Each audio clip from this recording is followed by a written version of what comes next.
민주언론시민연합은 조선동화 100년, 거짓보도 100년이라는 아카이브 홈페이지를 열었습니다. 조선일보에 정말 너무도 많은 허위보도 사례들이 차고도 넘칩니다. 한도 끝도 없는 사례들을 말씀드리는 것은 도저히 무리일 것입니다. 조선일보는 창간 100주년 사과문에서 가장 마지막 문장으로 엄격한 원칙에 따른 팩트체크 분석 기사를 정기적으로 게재해 사회에서 일어나는 현상과 주장, 뉴스의 사실관계를 밝혀나갈 예정입니다. 물론 조선일보 기사도 사실 확인의 주요 대상이 될 것입니다 라고 썼습니다. 2020년 3월이니 몇 년 전으로 그리 오래되지 않은 시점입니다.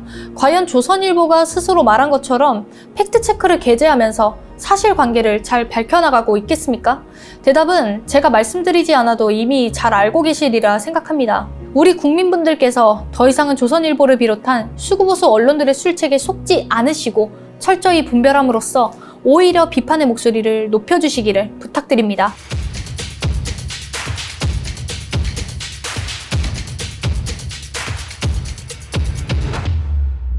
정청래 더불어민주당 최고위원이 자신을 미 대사관 방화범으로 지칭한 조선일보를 상대로 허위사실 유포에 대해 형사고소라는 법적 대응을 예고했습니다. 2월 24일에 조선일보는 미 문화원 점거 함은경 대 미 대사관 방화, 정청래, 운동권 대전이라는 제목의 기사를 내보냈습니다.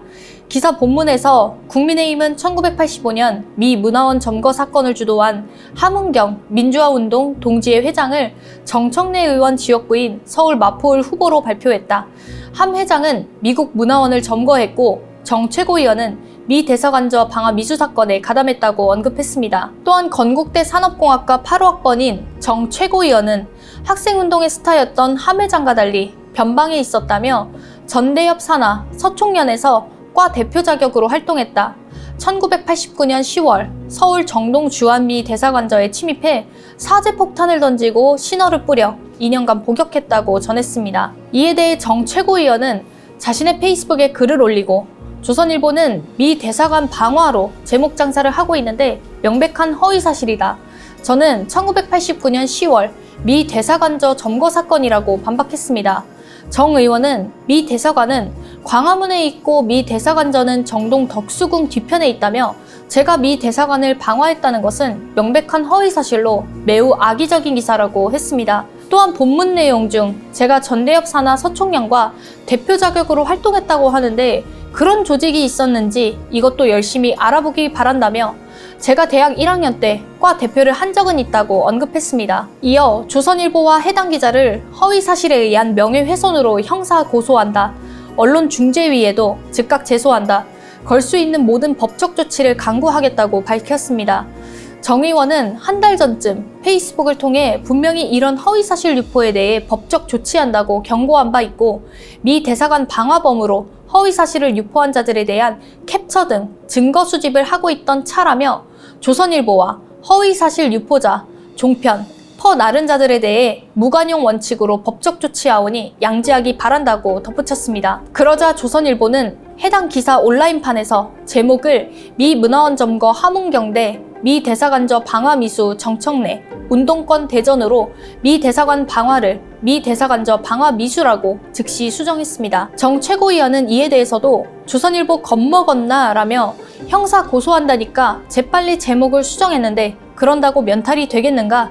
일단 사과부터 하라. 무관용 원칙이다. 눈에는 눈, 이에는 이 라고 대응했습니다. 그리고 제가 법적 조치에 나서자 조선일보가 제목을 수정했다. 그 제목도 문제가 많다며 악의적으로 팩트를 왜곡하지는 말라. 허위사실 유포자는 지위 고하를 막론하고 족족 증거 수집해서 법적 조치하겠다고 언급했습니다. 이 같은 정 최고위원의 대응에는 사연이 있습니다. 2008년 총선 당시 문화일보는 정 의원이 초등학교 교감에게 폭언을 했다고 집중 보도했었고 조선일보가 이를 인용 보도하며 선거 판세에 악영향을 미쳤습니다. 결국 정 최고위원은 낙선했고 이후 문화일보와 조선일보가 악의적 보도를 했다며 소송을 제기했습니다. 검찰은 당시 보도가 가짜 학부모의 허위 제보에 의한 것이었다고 발표했습니다. 그러나 정 의원은 이미 6,383표 차이로 낙선한 뒤였고 마포을에선 강용석 의원이 당선됐었습니다. 수구보수 언론의 대표주자인 조선일보의 이런 허위보도 작태는 그동안 수도 없이 반복되어 왔습니다.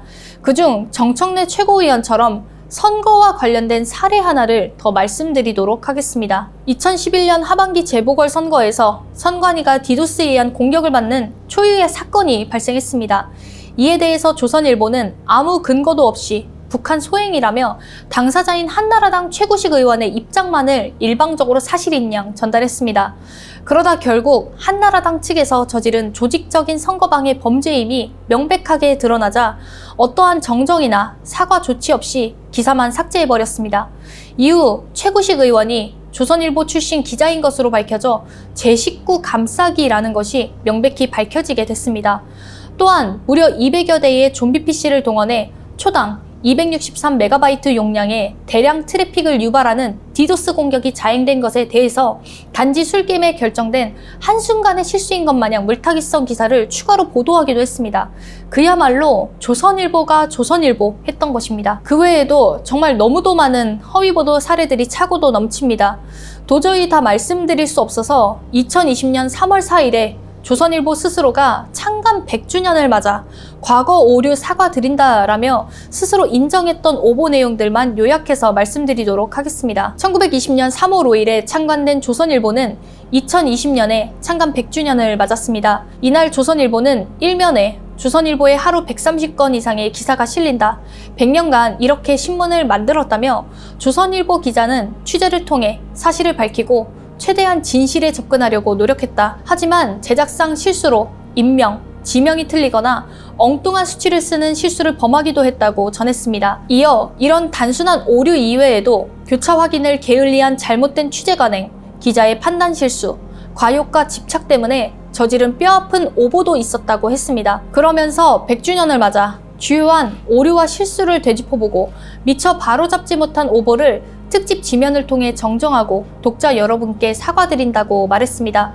참으로 100년 만에 있었던 예외적인 일이라고 볼 수 있겠습니다. 또한 조선일보에 대한 언론 중재 건수는 2018년 34건, 2019년 31건을 기록했다며 조선일보는 오보를 정정하는 것은 사실보도 못지않게 중요하다는 원칙에 따라 언론 중재 절차에도 성실하게 임하고 있다고 전했습니다.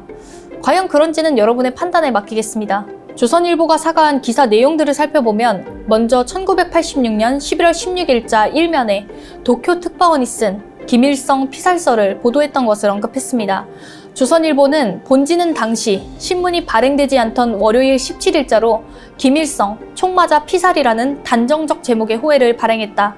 본지는 18일자 일면에 다시 김일성 피격 사망이라고 보도하며 전체 12면 중 7면의 관련 기사를 실었다라며 하지만 이 기사는 18일 오전 김일성 본인이 북한에 온 몽골 주석을 영접하기 위해 평양 공항에 나타나면서 오보로 밝혀졌다.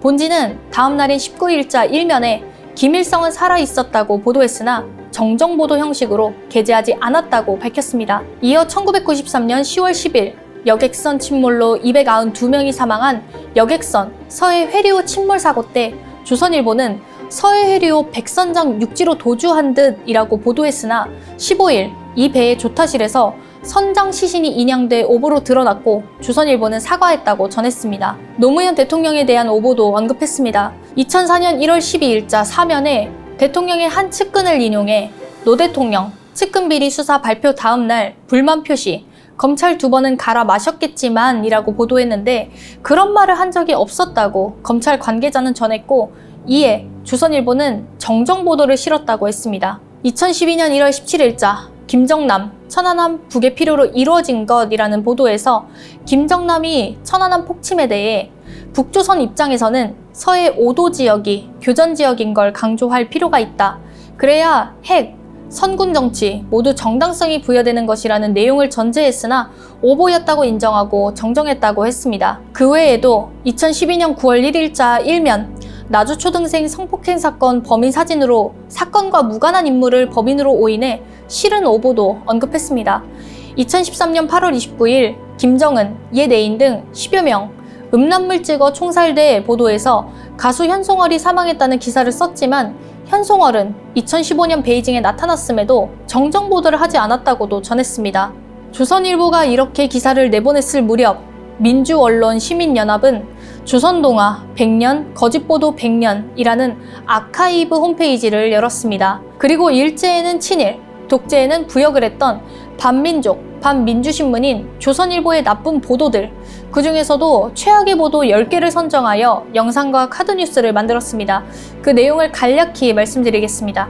먼저 조선일보는 1938년부터 1940년 폐간될 때까지 매년 1월 1일 일면에 일본 왕실을 찬양하는 기사를 게재했습니다. 조선일보는 천황폐하의 어성덕, 천황폐하의 어위덕 등의 제목 아래 일왕실을 상징하는 국화 문양을 넣고 일왕 부부의 사진을 크게 실었습니다. 기사는 대부분 일왕을 찬양하고 충성을 맹세하는 내용입니다. 다시 봐도 총독부 신문이라 불릴만 합니다. 1937년부터는 일왕 생일인 4월 29일이 되면 봉축천 장가절이라는 제목으로 대대적인 축하 인사를 보냈습니다. 특히 1939년 4월 29일에는 봉축 천장절이라는 제목의 사설을 통해 단순한 충성을 뛰어넘어 극충극성을 다짐했습니다. 또한 황공이라는 말도 모자랐는지 성황성공이라 표현하고 경하라는 말 대신 동경동하라는 극존칭도 썼습니다. 일왕을 지존으로도 칭했습니다. 답답할 노릇이 아닐 수 없습니다. 그리고 1932년 5월 8일자 이면에서 윤봉길 의사의 상해 폭탄 투척 의거를 특집으로 다뤘습니다.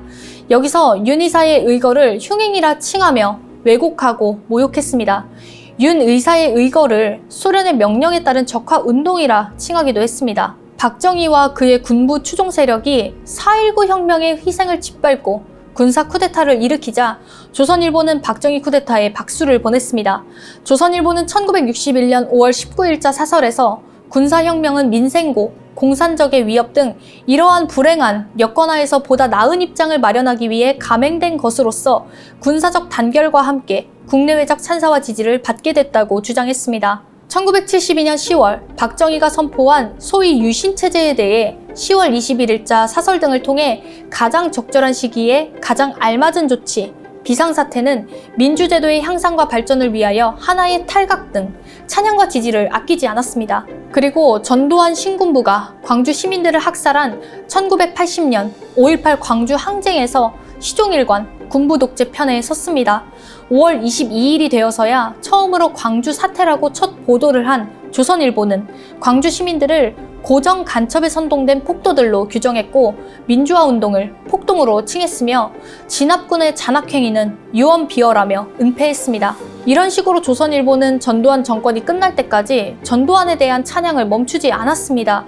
1980년 5월에는 전두환 장군 특집 기사까지 내보내 비리를 보고선 잠시도 참지 못하는 불같은 성품이라며 인품과 지도자적 자질, 심지어 인간관계에서도 찬사를 아끼지 않았습니다. 1986년 6월 발생한 부천 경찰서 성고문 사건에 대해 성적 모욕은 없고 폭언 폭행만 했다는 검찰 발표만 받았었습니다. 특히 조선일보는 7월 17일 혁명위의 성까지 도구화한 사건이라며 피해자를 모독했습니다.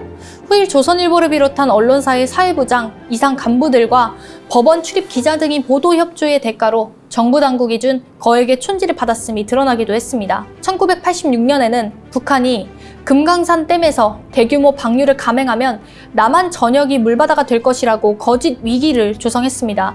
조선일보는 북한의 금강산 댐 방류가 악마적인 시도이며 물을 무기화한 남침이라며 반북의식을 조장했고 이에 대응하기 위해 평화의 댐 건설 성금을 내라고 종용했습니다. 그러나 1993년 감사원 특감 결과 금강산 댐의 위협과 평화의 댐의 필요성은 과장이었음이 드러났습니다. 야당의 개헌 주장을 봉쇄하기 위한 전두환, 장세동의 합작품이었기 때문입니다. 한도 끝도 없는 사례들을 더 이상 말씀드리는 것은 도저히 무리일 것입니다. 이쯤에서 분명하게 짚어드릴 부분이 있습니다. 조선일보는 앞서 말한 창간 100주년 사과문에서 가장 마지막 문장으로 엄격한 원칙에 따른 팩트체크 분석 기사를 정기적으로 게재해 사회에서 일어나는 현상과 주장, 뉴스의 사실관계를 밝혀나갈 예정입니다.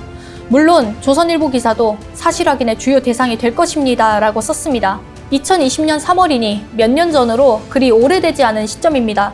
과연 조선일보가 스스로 말한 것처럼 팩트체크를 게재하면서 사실관계를 잘 밝혀나가고 있겠습니까? 대답은 제가 말씀드리지 않아도 이미 잘 알고 계시리라 생각합니다. 그동안 전해드린 여러 방송 내용에서 수구보수 언론의 행태에 대해서 이미 말씀드린 바 있습니다. 우리 국민분들께서 더 이상은 조선일보를 비롯한 수구보수 언론들의 술책에 속지 않으시고 철저히 분별함으로써 오히려 비판의 목소리를 높여주시기를 부탁드립니다.